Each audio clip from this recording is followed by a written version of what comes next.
nicyo gituma tutazahwema kuyiririmba kuko ibikwiriye nicyo gituma tutazahwema kuyiririmba kuko ibikwiriye nicyo gituma tutazahwema kuyiririmba kuko ibikwiriye.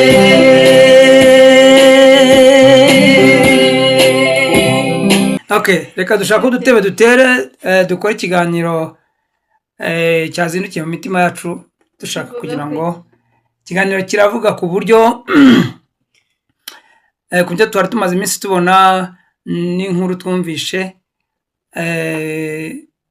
ku bijyanye n'imiryango, ariko imiryango itaragize amahirwe yo kubona abana. Tumvishe dushaka kuza kubiganiraho mu buryo dutekereza ko bishobora kugira akamaro imiryango muri rusange, hari ifite abana hari n'idafite abana, kuko yose ni imiryango.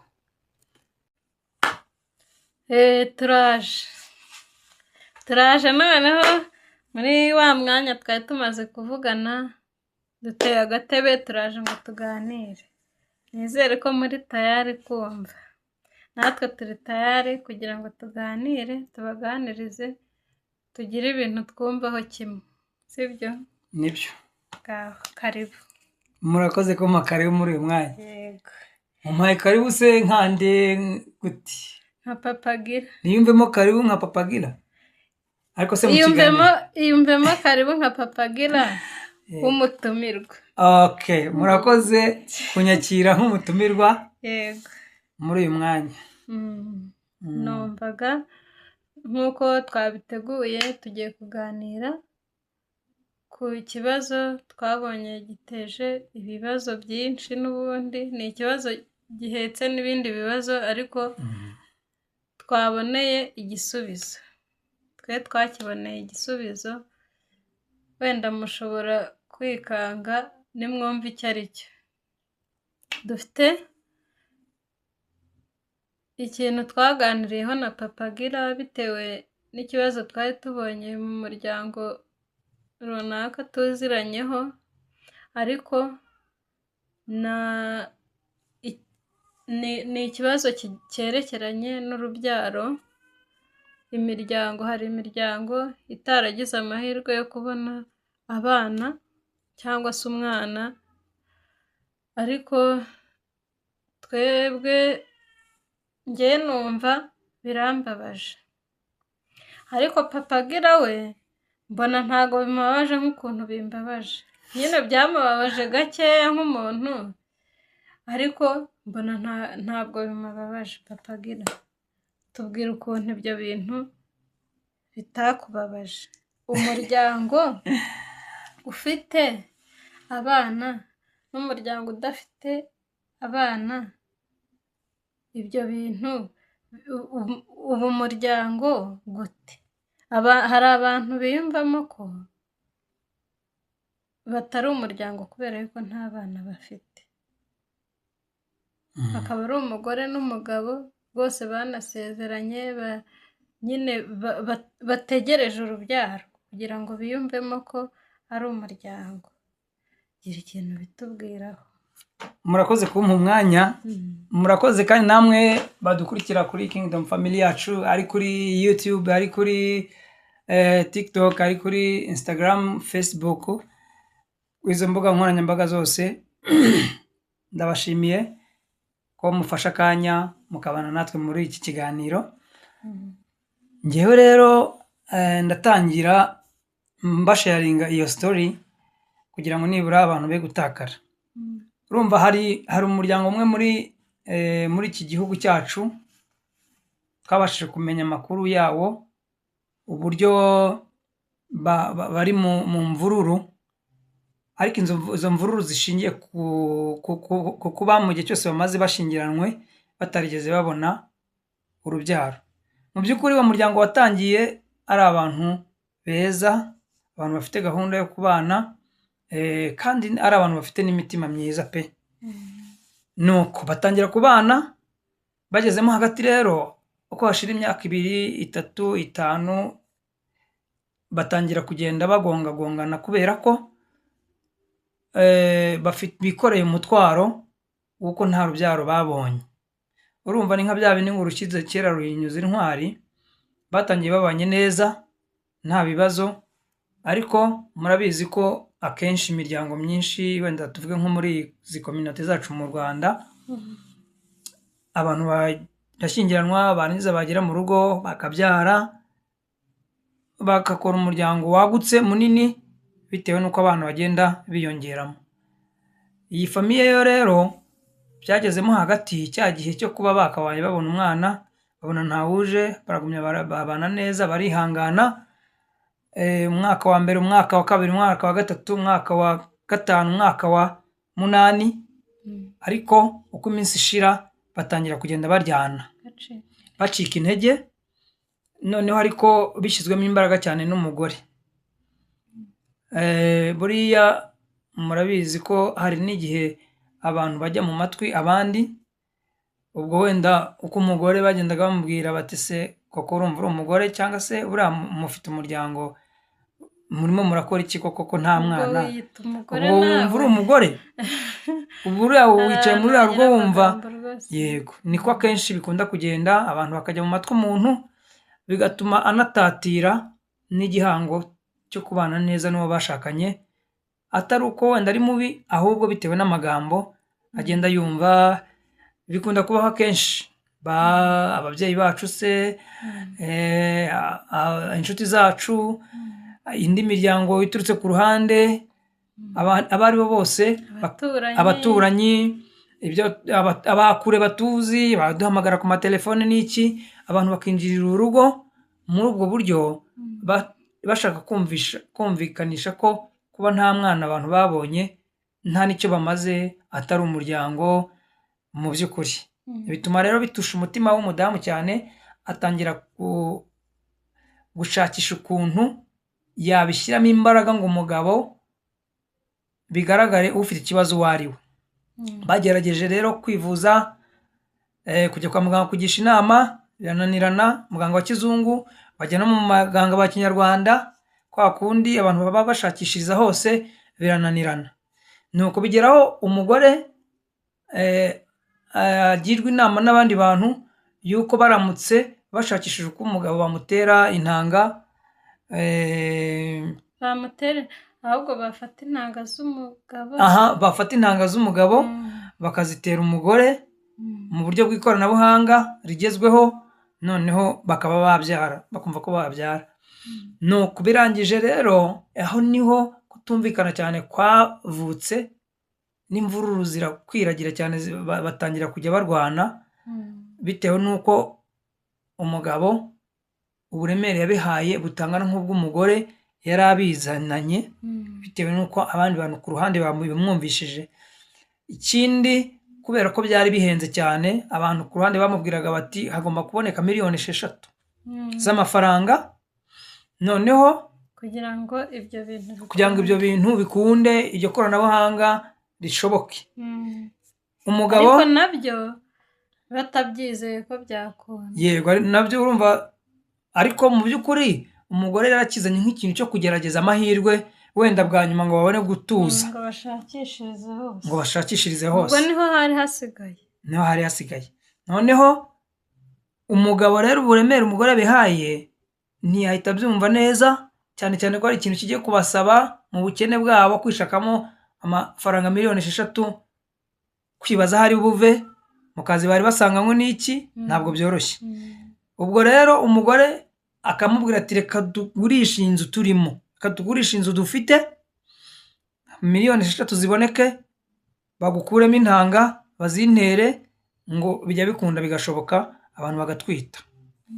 Uko rero muri uko kutumvikana rero niho iyo myaka twavugaga uko yari imaze kuba nyinshi niho imvururu zavukiye. Umwe ati simbikora, undi tukabikora, nutabikora mu by'ukuri ubu se dufite umuryango utagira abana, ibintu nk'ibyo. Nicyo kintu twari twazanye kugira ngo tuganireho mu by'ukuri, turebe ukuri kwabyo n'uko bimeze, kuko buriya ni ikibazo gifitwe n'abantu benshi. Ushobora gusanga iyo myumvire uwo mugore yari afite cyangwa uwo mugabo yari afite ifitwe n'abantu benshi. Izo mvururu ziri mu rugo, hari n'indi miryango izifite. Nkanjye rero mwatumiye ngo mvuge kuri ibyo bintu, urabidusobanurira. ntabwo byoroshye mu by'ukuri. Umuntu yatuza nta mwana afite. Mu by'ukuri usomye turagerageza kwifashisha n'amagambo ya Bibiliya nk'imiryango yo mu bwami bw'Imana, nk'imiryango iz'Imana. Ntitwagombye gukora ibintu gutyo gusa, turareba icyo Imana ibivugaho, icyo babivuzeho muri Bibiliya, turebe n'icyo mu buryo bw'amategeko, mu mibanire rusange, mu rwego rw'igihugu, ku isi yose, uko bigenda. Ese imiryango, ubundi ibi miryango ari uko ifite abana? Umuryango ni ngombwa ko ugira abana gusa kugira ngo babashe kwitwa umuryango? Wadusomera mu Itangiriro 2:24, ubwo ni muri Bibiliya, mu gitabo cy'Itangiriro, ibice 2, igice cya 2 ku murongo wa 24. Igice cya 2 ku murongo wa 24, uko havuga 24. uvuge cyane kugira ngo abantu babashe kumva. 24 Itangiriro, igice cya 2. igice cya 2 umurongo wa 24. Haravuga ngo nicyo gituma umuntu azasiga se na nyina akabana n'umugore we akaramata, bombi bakaba umubiri umwe. Kandi uwo mugabo n'umugore we bombi bari bambaye ubusa, ntibakorwe n'isoni.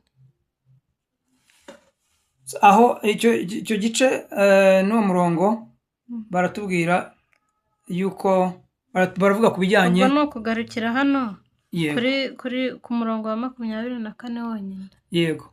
Urumva ko muri uwo muryango, muri icyo gice bagaragaza intangiriro y'imiryango, yuko umuryango uburyo Imana iwuzimo utangira ari uko uwo muntu ninde? Umugabo asize se, agasiga nyina, akabana n'umugore we, bagahinduka umubiri umwe. Tayari iyo ibyo bintu byabaye,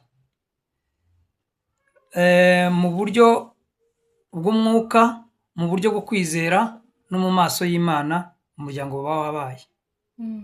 Nta hantu na hamwe bigeze batugaragariza yuko bagomba kuba babonye bafite abana cyangwa batabafite ngo bajye bakita umuryango. Ni ukuvuga ngo iyo ni intangiriro y'umuryango mu maso y'Imana no mu maso yo mu buryo bwo kwizera no mu buryo bw'umwuka, no mu buryo bwo muri leta, mu buryo bw'amategeko ubwo ntiturabigeraho. Ni ukuvuga no mu isezerano rishya babivugaho. Kandebe mu isezerano rishya,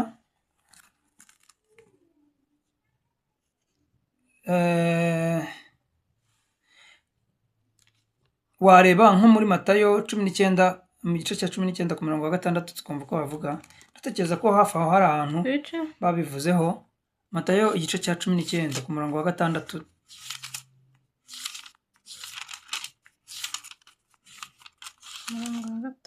ku gice cya 19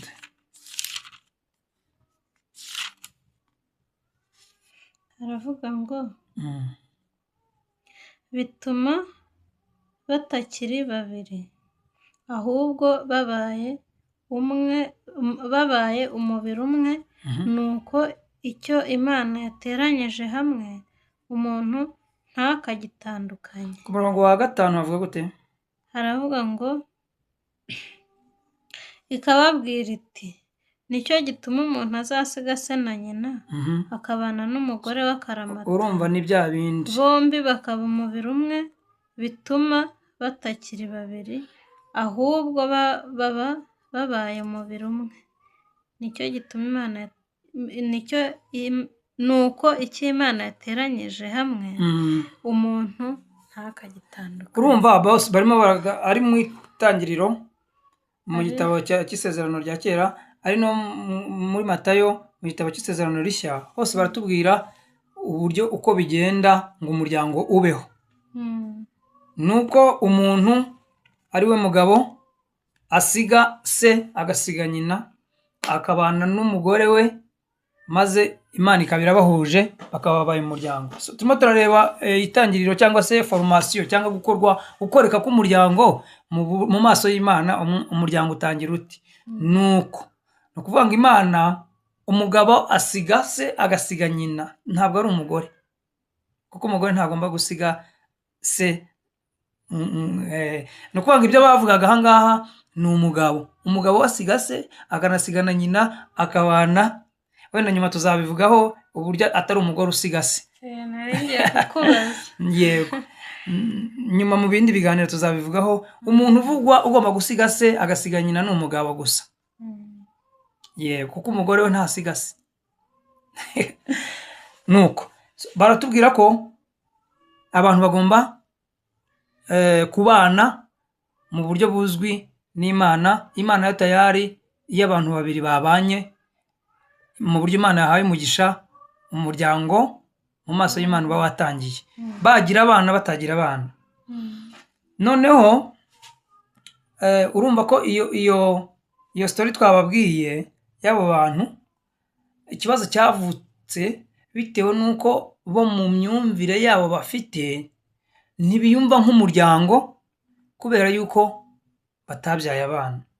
Ariko mu by'ukuri hano tubonye biratugaragariza yuko umuryango Imana iwumenya. Imana ibona ko abantu ari umuryango mu gihe habayeho kwihuza, bagahura, bakagirana isezerano ryo kudahemukirana, yo gukundana no kubana nk'umugore n'umugabo, tayari ubwo umuryango uba wabonetse. Noneho akandi kantu numva navugaho, iyo bamaze kuba umuryango, iyo bihuje bakagirana ubumwe, bakajya bagirana ibiganiro, bakora umuryango, sibyo? Bagira abana batagira abana, sibyo? Hari ubwo rero Imana ibahereza umugisha wo kugira abana.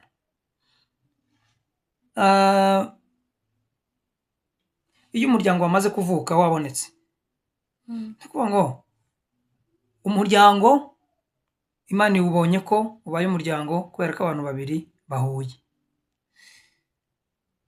Iyo bamaze guhura baba bagomba kujya bagirana ibiganiro, bakishimira ubumwe bagiranye, bakagirana urukundo.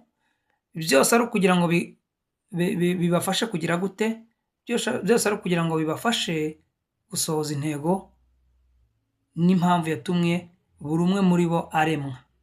None se abantu si babana bagira ngo babyare bororoke?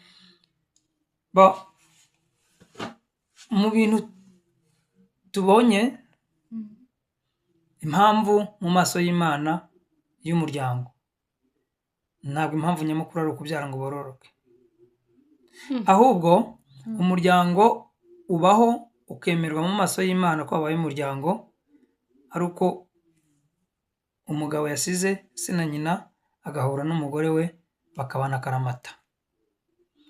Ubwo ibikurikiraho rero ni imigisha bagiye guhabwa. Bashobora guhabwa abana nk'umugisha, ariko ntabwo ari fondasiyo y'umuryango.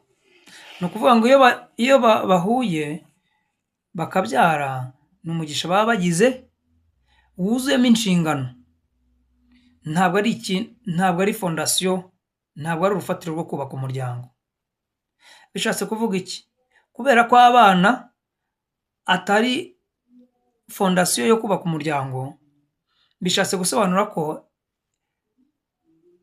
idakwiriye no gutuma no kuba ikintu cyatuma umuryango usenyuka, kuko si cyo umuryango si cyo cyawubatse. Sinzi nimba uri kubyumva.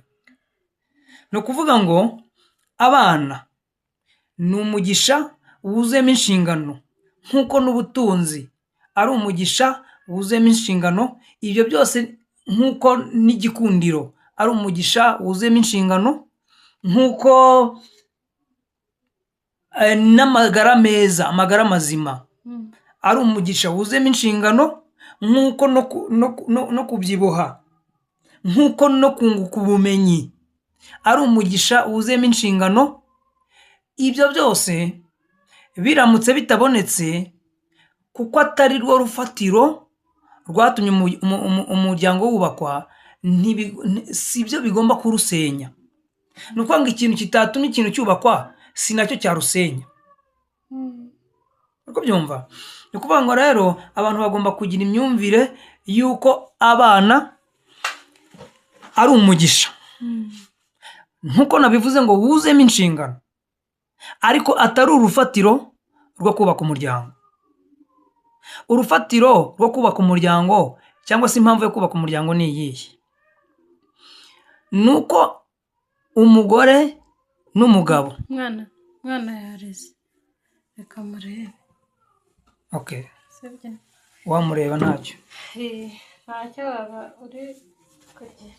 Reka mbe mbasobanurira neza, ubwo mama Gira nagaruka, umwana turi kumva ko yarize, agiye kumuzana cyangwa se amuhoze, njyewe reka nkomeze. Ni ukuvuga ngo urufatiro rw'umuryango ntabwo umuryango ushingiye ku kugira abana cyangwa se ku kugira ubutunzi cyangwa se ku kugira amagara meza cyangwa ku bindi. Ibyo byose ni imigisha y'inyongera duhabwa iyo umuryango wamaze kubakika, ariko umuryango wubakira ushingiye ku ki? Ku kuba umugabo yasize se na nyina akihuza n'umugore yakunze, barangiza bakaba umubiri umwe, bakibanira akaramata. Noneho nyuma y'uko umuryango wamaze gukoreka, hari imigisha Imana ibahereza, ariyo twavuze. Ishobora guhitamo kubahereza urubyaro cyangwa kutarubahereza mu gihe runaka cyangwa se burundu. Ishobora kubahereza ubutunzi runaka bitewe n'imirimo y'amaboko yabo, bikazamura ubutunzi. Bashobora kurya bakagubwa neza bakabyibuha, bashobora kugira igikundiro, bashobora kugira impano runaka batahura.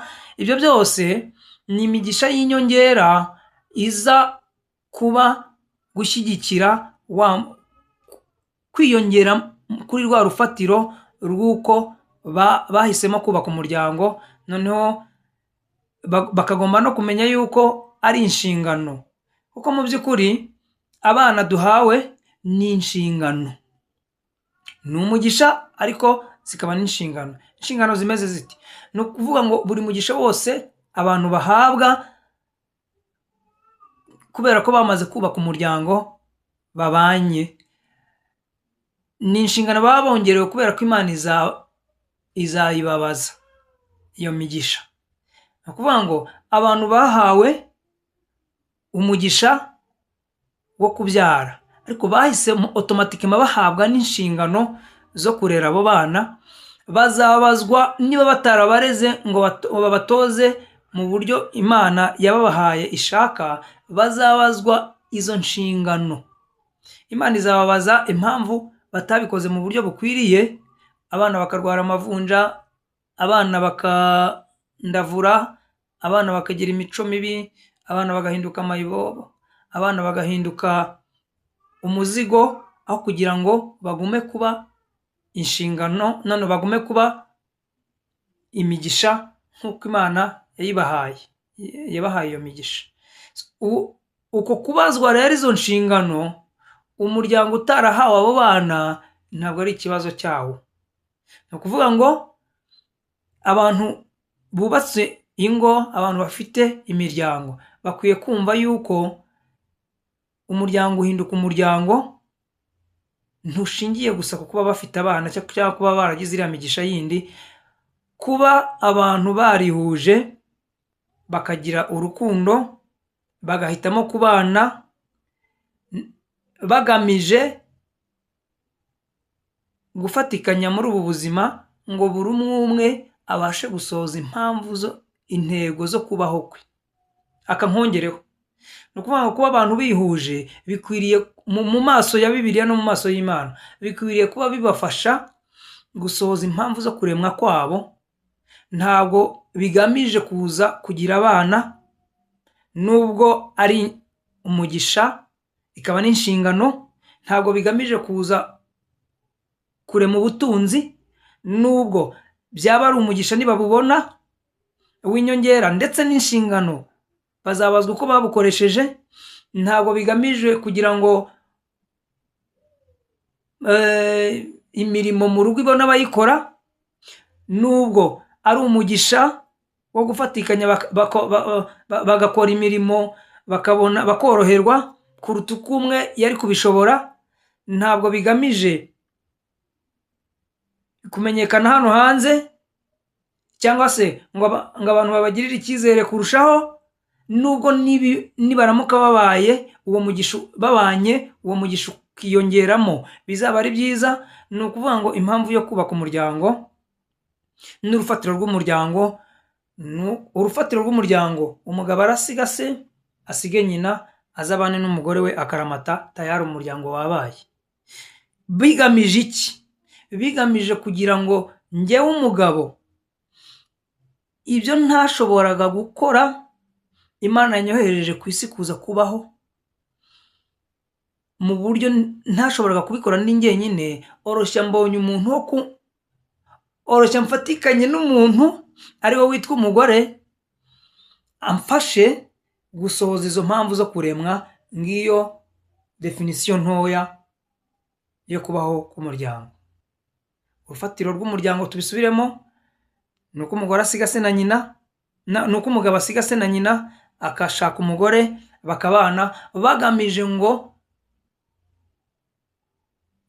iki? Bagamije gusohoza impamvu yo kubaho kwabo nk'uko Imana yabohereje kuza kubaho mu isi.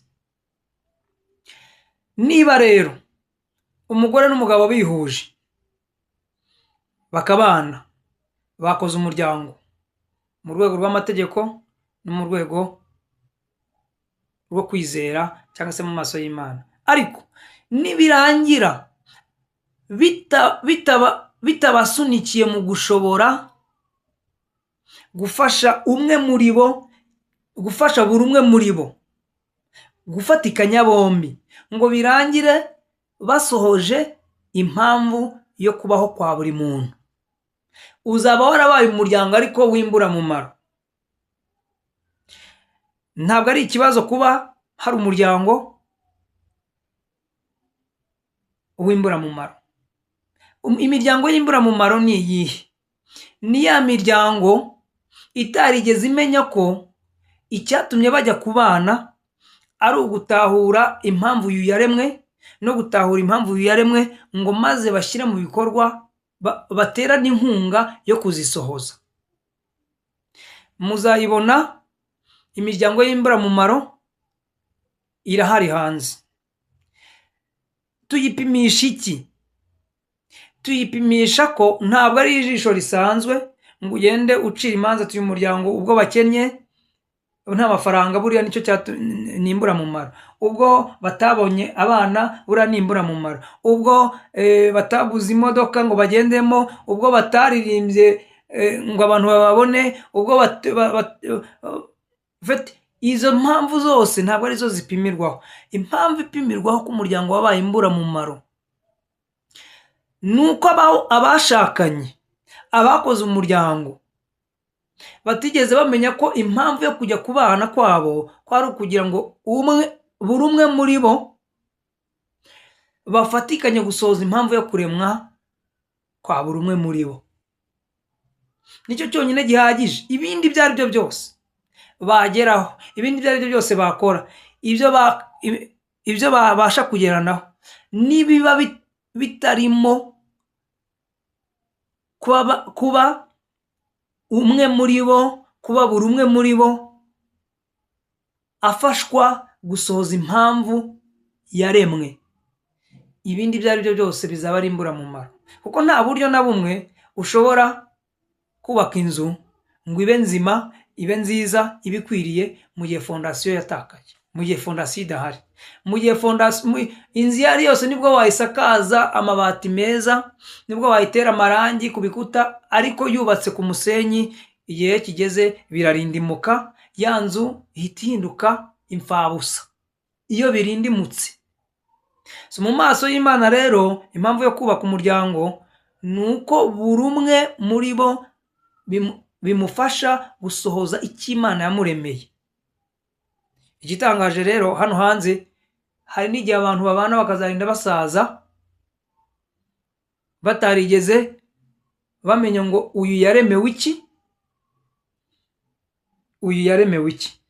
None se mbere yo gutera urutamo rwo gufatikanya ngo dusohoze impamvu yo kuremwa kwa buri umwe, hakwiriye kubanza kumenyekana ngo turishuwa neza, turabizi neza twebwe bo turi mu rugo, uyu mupapa yaremewe iki, uyu mumama yaremewe iki. Nirwo rutambwe rwa mbere abantu bakwiriye gutera mbere yo gutangira gukora, mbere yo gutangira kubaka, mbere yo gutangira kubyara, mbere yo gutangira kugira, kubera ko ntushobora gushyira mu bikorwa ikintu utazi.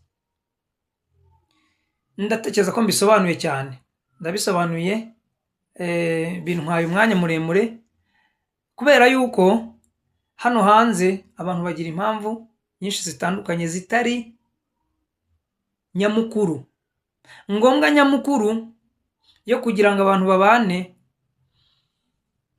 ni ukuba umugabo arebye akavuga ati nyamara impamvu naremewe ndabona ntayishyira mu bikorwa, ndabona bitazanshobokera kuyisohoza nintabona umugore ngo tubane dufatikanye kuyisohoza. N'umugore nawe akareba akavuga ngo nyamara nigenzuye nyuma y'uko maze kumenya iyi mpamvu naremewe, ndareba nkasanga nintajya kwifatikanya n'umugabo ngo tubane dufatikanye kuyishyira mu izi impamvu dutera n'inkunga, antera inkunga, ndabona ntazashobora gushyira mu bikorwa impamvu yo kuremwa kwanjye.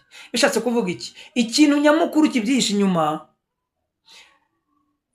igikwiriye kuba gikorwa ni ukuba umuntu impamvu yo kuremwa kwe ishyirwa mu bikorwa igasohozwa. Bishatse gusobanura iki? Niba urugo, niba umuryango ugiye kubakwa utazabafasha gushyira mu bikorwa impamvu yo kuremwa kwabo, uwo muryango ntukabeho. Nicyo bisobanura. Kuko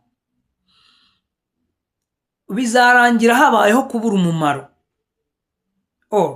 Kuba imburamumaro ntibisobanura ko abantu batazavunika, ntibikuraho ko abantu bazavunika. Bishatse kuvuga iki rero? Impamvu nari mvuze ngo uwo muryango ntukabeho, ni umuryango wo kuzana stress, ni umuryango wo guhereza abantu akazi gusa ko gukora, ariko bakora umukoro utari uwabo. Sinzi nimba muri kubyumva. Aho kugira ngo rero umuntu abeho akora umukoro utari uwe, umuntu yaba adakora. Ariko impamvu yo kubaho, haba ari ukubaho k'umuryango, haba ari ukubaho k'umuntu ku giti cye, haba ari ukubaho kwa business runaka, haba ari ukubaho kw'igihugu runaka, haba ari ukubaho ikintu icyo ari cyo cyose, purpose for existing, purpose for existence y'ikintu, impamvu yo kubaho kw'ikintu icyo ari cyo cyose, yaba umuntu, yaba umuryango, yaba igihugu, yaba ni gusohoza impamvu yo kubaho kwayo, kw'icyo kintu.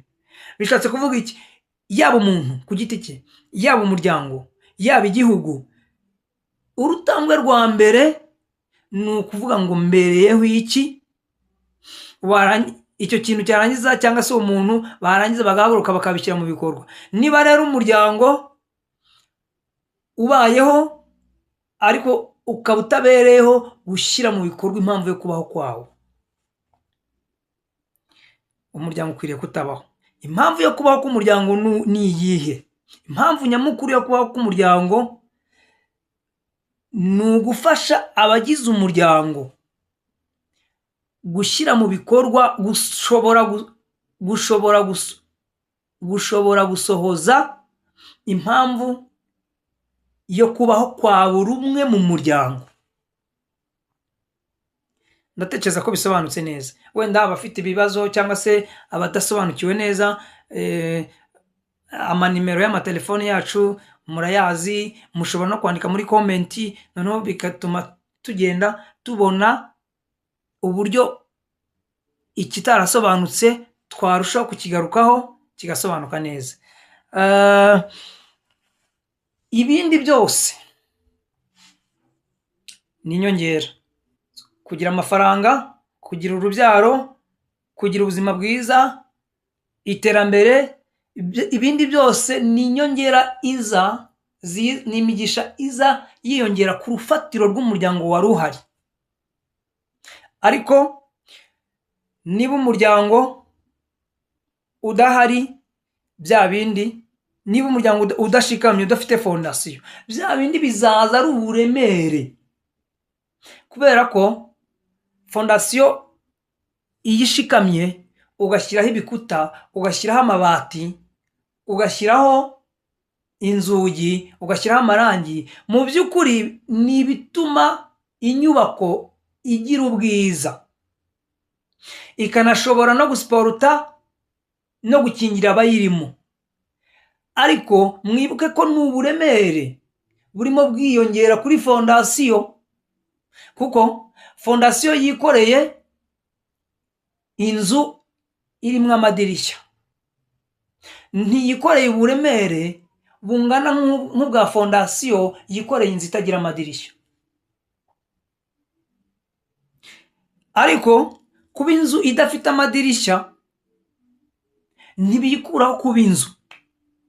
Ubwo ndagira ngo mbagaragarize ko amadirishya ni umugisha wiyongereye ku nzu yari ihari, bigatuma wenda abo mu nzu imbeho itabica, cyangwa se yego amashahi yo kuva hanze y'imvura atinjira mu nzu, ariko turi kubyita ngo atinjira mu nzu kubera ko inzu irahari. Igituma inzu iba inzu, kuba inzu idafite idirishya ntibiyikuraho kuba inzu, ariko ku idirishya rigiyeho bitanze ubwiza estetike, bitumye imbeho itinjira mu nzu, ariko binongereye iki? Uburemere fondasiyo yikoreye. Ndagira ngo mubyumve. Niyo mpamvu umuryango wo wari uhari wagira abana utagira abana. Abana ni amadirishya, abana ni amarangi, abana ni ya estetike, abana ni bya bindi bituma umuryango wiyumva ko ufite umugisha witwa abana. Ni umugisha. Ariko niba ari n'umugisha, ni inshingano, birongerera uburemere. Ya nzu, ya fondasiyo izabazwa, izikorera, ya nzu izabazwa. Ni ukuvuga rero, umuryango ni nk'inzu, mubyumve. Abana ni inyongera y'umugisha, ni umugisha uje kwiyongera ku nzu, ku muryango wari uhari, ariko ni n'inshingano umuryango wikoreye uzabazwa. Ubwo ndatekereza ko byumvikanye. Ntibyari wenda kubera ko twabigiyeho impaka cyane na sheri wanjye, tugira ngo tumenye uko biteye, nagira ngo mbagaragarize icyo kintu ko abana atari cyo gituma umuryango uba umuryango, ahubwo ko abana ari inshingano n'umugisha byiyongera ku muryango wari uhari. Ndatekereza ko twari turimo dukuraho iyo kutumva ibintu mu buryo bukwiriye, misunderstanding. Abantu babifata mu buryo butandukanye, ariko mu by'ukuri umuryango wo ni umuryango, abana badahari. Mwebwe abafite imiryango itarigeze igira amahirwe yo kubona abana, ndumva agahinda kanyu, birababaje, kubera ko iyo umuntu ateruye umwana, mu by'ukuri yumva bitumye biturisha amarangamutima ukavuga uti nubwo navunitse, nubwo igise cyankubise, nubwo mu by'ukuri natwise inda amezi 9 ariko mbonye uburyohe bw'iyo mibabaro bw'izo mvune. Ubwo hano navuga ku mugore, ariko no ku bagabo twebwe natwe mu gihe cyo kutwita tukanabya umwana akavuka, hari inshingano twari dufite, nubwo nta gise twumvisha ariko hari byinshi twabangamiweho. Nbyite kubangamirwa kubera ko hari inda dutwite, hari umujyambere, hari undi mu family member, umunyamuryango w'umuryango ugiye kuzaza, hari ibyo twigomwe. Burya ntabwo umugore utwite aba uwo muryango ufite umugore utwite baba bafite inshingano z'inyongera kuruta umuryango udafite umugore utwite. Ngira ngo abafite abagore batwite barabyumva.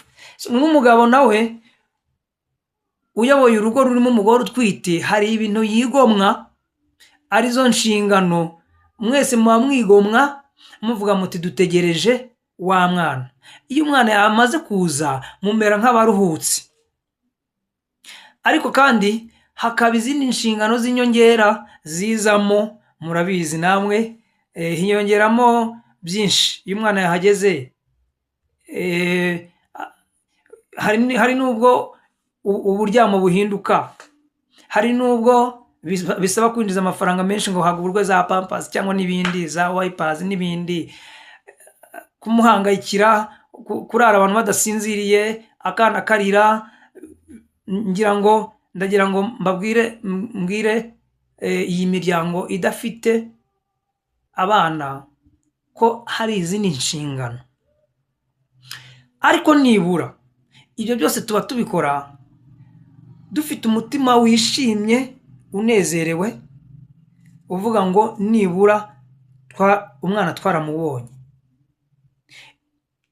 Nagira ngo mbabwire ko rero ndi kumva agahinda kanyu, birababaje pe. Kutagira umwana ni ikintu kimeze nk'igikomere kiza ku mutima. Nshaka kubabwira yuko muri bazima, nibyo kuba mwumva bibateye ikibazo, kuba mwumva mufite agahinda, nibyo umuntu muzima akwiriye kumva ubwo buremere. Ariko ku rundi ruhande ntabwo ariyo identite yanyu, ntabwo ariyo ndangamuntu, ntabwo muri abanyamibabaro, ntabwo muri abanyagahinda ngo birangirire aho ngaho, ahubwo muri umuryango wuzuye. Umuntu uturuka ku ruhande ababwira yuko mucagase, mutari umuryango, yikoreye ikinyoma cya Satani. Arashaka kubabibamo uburozi bushaka bw'iteka ryose, bubatera imvururu no kurwana bya buri munsi, bitewe n'uko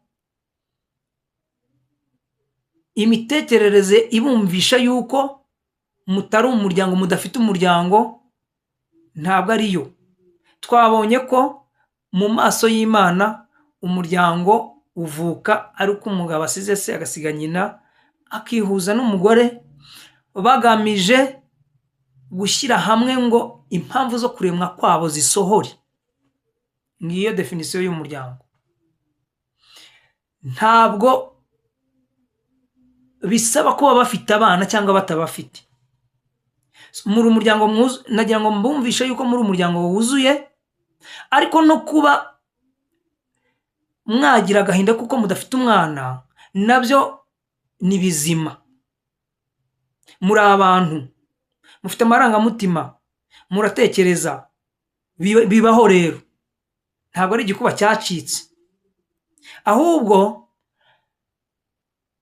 ntabwo ari byo gukoresha ako gahinda, ntabwo ari bizima gukoresha ako gahinda kuko mudafite abana ngo bibatere kurwana. Ntimukarwane kuko mutabonye umwana, ntimukarwane kubera ibitekerezo by'abantu babinjirira bakabagonganisha, ntibikwiriye ko mugira imibereho mibi kubera ko mutagize abana, ahubwo uwo mwanya wo kurwana, uwo mwanya wo kuba mu gahinda, uwo mwanya w'amajune mujye muwukoresha mwubaka umuryango. Umuryango ugizwe n'umugabo n'umugore bagira amahirwe bakagira umugisha w'abana. Mubifate icyo gihe cyo kuba mwatongana, cyo kuba mwagongana, cyo kuba mwaheranwa n'agahinda, cyo kuba mwarwana, mugikoreshe mu bikorwa imiryango igira, kuko muri umuryango wuzuye. Imiryango igira ibikorwa byinshi ku buryo utabonera uramutse ugiye ubikoze ntiwabona umwanya wo kurwana. Mugomba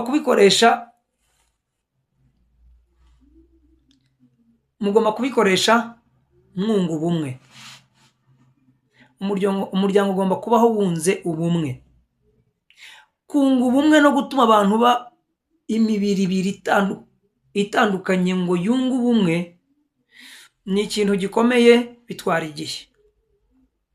Mugomba kuzana izo mbaraga zibatera kurwana no gutandukana, mukazikoresha mu kwiyubaka, mu kunga ubumwe, mugakora ibikorwa byo gukina mu rugo, muri umuryango wuzuye. Twebwe abashoboye kongererwa imigisha, guhabwa imigisha y'abana n'inshingano ziyongeraho, ntidukwiriye kumva yuko mutuzuye, muri umuryango wuzuye. Ni ukuvuga ngo mwikureho ibitekerezo ibyo ari byo byose bibabwira ngo muracagase. Ni ikinyoma cya Satani. Muri umuryango wuzuye mukabikoresha rero, mugakoresha umwanya mufite mukina. Mushobora gufata umwanya mugakina. Umugore n'umugabo bakina mu rugo bameze neza ni kimwe n'umugore n'umugabo bakina mu rugo kandi bakanakina n'abana, ahubwo bo bafite n'izindi nshingano. Mu mitekerereze mwibakamo ikintu kivuga ngo Mana warakoze kutwubakira umuryango wuzuye nk'uyu. Tugushimiye yuko utazatubaza inshingano z'abana utaduhaye, ariko uzatubaza inshingano z'umuryango twubatse, nitutawugenzura ngo tuwukore, ngo usohoze impamvu zo kuba ari umuryango. Kuko namwe kuba mwarubatse umuryango nubwo mutabonye umugisha w'abana, muzabazwa n'impamvu n'uburyo wa muryango mwawubatsemo, kuko ni umuryango nubwo udafite abana. Ni inshingano mufite nazo kubaka umuryango mu buryo bukwiriye nk'uko Imana ibishaka. Abantu batigeze bubaka umuryango badafite, ni amahirwe rero, ni privilege kuba mwarashoboye kubaka umuryango nubwo udafite abana. Nabyo mukwiriye kubikoresha muvuga ngo ese imiryango yubakwa ite? Imana ishaka ko umuryango wubaka usohoza iki? Ugamije iki? Muhugire mu gushaka ibituma umuryango wanyu uba mwiza, uba muzima, aho guhereza imbaraga amagambo y'abari hanze n'ibinyoma bya Satani bibabwira ko mudafite umuryango wuzuye, ngo mubikoreshe murwana, ejo bizarangire mutandukanye. Kandi mwakabaye mubikoresha mwubaka ibiganiro, mukina, mushaka amafaranga atuma mutera inkunga ibikorwa byiza biri hano hanze, mushaka amafaranga atuma mugira imibereho myiza.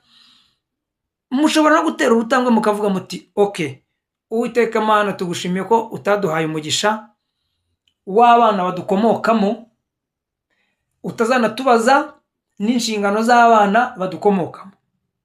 Ariko turarebye dusanga kugira ngo umuryango wacu urusheho kuba mwiza, natwe n'amarangamutima yacu abatuje, nabyo birashoboka. Usibye ko amarangamutima ashobora no gutuza n'umwana n'abana badahari, ariko mwigenzuye mukavuga muti ese ko tubona tubyishimiye, mushobora gukora gahunda yo kwadopta abana ku ruhande. Mushobora kwadopta umwana mukabyumvikanaho, umugabo akabyumva kimwe n'umugore mukabyumva kimwe, mwarangiza mukavuga muti twigenzuye turareba tugasanga nubwo tutabonye umugisha wo kubyara umwana ukomoka mu maraso yacu, ariko dushobora kwadopta umwana. Mukareba umwana, hari uburyo bishobora gukorwamo mu buryo bukurikije amategeko, nta gikuba mwamuciye kandi ni byiza. Hari abana hano hanze mushobora kwadopta, abana badafite imiryango, abana mushobora kubona mu buryo bukurikije amategeko, mukagira umwana mukoreraho umugisha, mukavuga muti noneho ko twabyumvikanyeho, reka tuzane umwana tumutunge mu rugo, mumukorere ibyo ababyeyi bashobora gukorera abana babo, ahinduke umwana wanyu, umuryango wanyu uzaba ugize umwana, nyamara kandi munateye inkunga undi muryango cyangwa se imibereho myiza y'uwo mwana. Uwo mwana mushobora kubikora akabandikwaho mu buryo bukurikije amategeko, cyangwa se mukareba abajyanama cyangwa se uburyo bikorwamo, mugakurikiza process yo kwadopta abana, mukabashyira mu muryango wanyu. Mwarangiza mukavuga muti nubwo n'umugisha duhawe w'uru rubyaro, umuryango wacu uragutse, ariko kandi n'inshingano nazo muzabazwa n'uburyo muzabareramo. Ibyo nabyo birashoboka, bishobora guturisha amarangamutima yanyu, bigatuma mushobora kwibanira neza, mukanibanira n'abo bana muzanye mu muryango wanyu, bagahinduka umugisha, bakanahinduka n'inshingano, noneho amarangamutima yanyu nayo agatuza. Nubwo mama Gira yagiye guhoza umwana, nkaba mbona atagarutse, nibyo nashakaga kubasharinga. Habaho uburyo, ubwo nashaka kuvuga mu maso y'Imana, mu ndorerwamo Imana ireberamo uburyo ibona imiryango, ariko hari n'uburyo amategeko nayo abonamo umuryango. Ni ukuvuga ngo iyo abantu bashyingiranywe mu buryo bwemewe n'amategeko, already igihugu kiba cyamaze ufite mu buryo bukurikije amategeko, ubu baba bamaze kuba umuryango. Iyo abantu basezeranye mu buryo bw'imbere y'Imana, kuri abantu bagenda pasiteri akabashyingirana, bakarahira indahiro, bakavuga bati tubaye umugore n'umugabo, uwo munsi, uwo mwanya immediately umuryango uba wavutse mu buryo bwo kwizera. Iyo abantu bavuganye ngo tugiye kubana, bakarambikaho ibiganza mu buryo bakabirambikaho n'abapasiteri, bakabahereza amasertifika ko nibigenda mu buryo bwo kwizera umuryango wavutse. Iyo abantu babiri, umugore n'umugabo, ubwo ndi kuvuga mu buryo bw'amategeko inaha, bagiye bagashyingiranwa mu buryo bwemewe n'amategeko, bakamanika ibiganza, uwo ku murenge cyangwa se abandi babishinzwe bakabasezeranya, tayari umuryango wavutse. Ntabwo bisobanura ngo hari umwana cyangwa umwana ntahari. Niko amategeko areba mu buryo niyo ndorerwamo mu buryo bukurikije amategeko umuryango ugaragariramo. Ndetse mu ngingo ya 16 y'igitabo mpuzamahanga cy'uburenganzira bwa muntu, mu ngingo yacu ya 16 bavugamo uburenganzira bw'umuryango, umuryango ugenerwa. Bavuga yuko umuryango ari ryo shingiro